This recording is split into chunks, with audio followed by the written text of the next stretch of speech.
Pour s'assurer que Moïse ne puisse pas entrer dans la terre de Canaan et que son corps n'y soit même pas enterré, Dieu s'est chargé lui-même de son enterrement. Mais plus tard, lorsque Jésus-Christ est venu, la Bible déclare que sur la montagne de la transfiguration, Moïse et Élie lui sont apparus. Bien-aimés, sur le même territoire dont Dieu avait lui-même empêché à Moïse d'entrer. Les limites établies par Dieu lui-même contre la vie de Moïse sont toutes tombées à cause de la personne de Jésus-Christ et Moïse a fini par entrer dans la terre où coule le lait et le miel.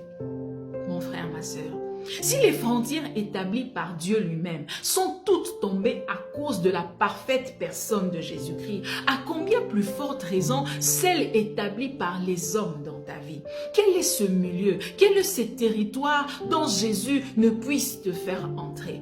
Est-ce le mariage, la maternité, la vie professionnelle, l'espace Schengen? Bien-aimé, il n'y a pas un cercle, un milieu dont tu ne puisses avoir accès.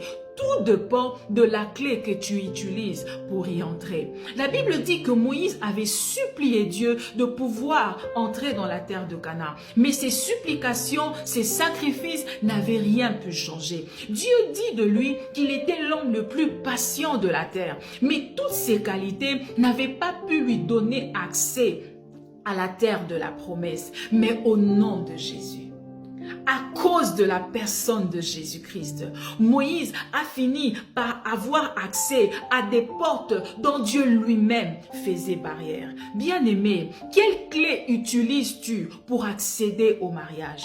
Est-ce ton intelligence? Est-ce ta beauté, ta virginité, tes sacrifices? Alors c'est normal que jusque-là, tu continues à traîner dehors. Quelle est cette clé que tu utilises pour accéder à la vie professionnelle, sur la terre de la réussite, du succès? Bien-aimé, quelle est cette clé que tu utilises pour avoir accès à la maternité? La Bible dit, il n'y a de salut en aucun autre nom, si ce n'est le nom de Jésus. Arrête de t'appuyer sur ton intelligence, sur tes capacités, sur ton jeûne, sur tes sacrifices, sur tes offrandes. Tourne-toi vers Jésus. Appuie-toi sur la personne de Christ et sur son sacrifice à la croix. Et bien aimé, toutes les portes qui sont au-devant de toi, peu importe par qui elles ont été fermées, finiront tous par s'ouvrir à cause de la personne de Jésus-Christ.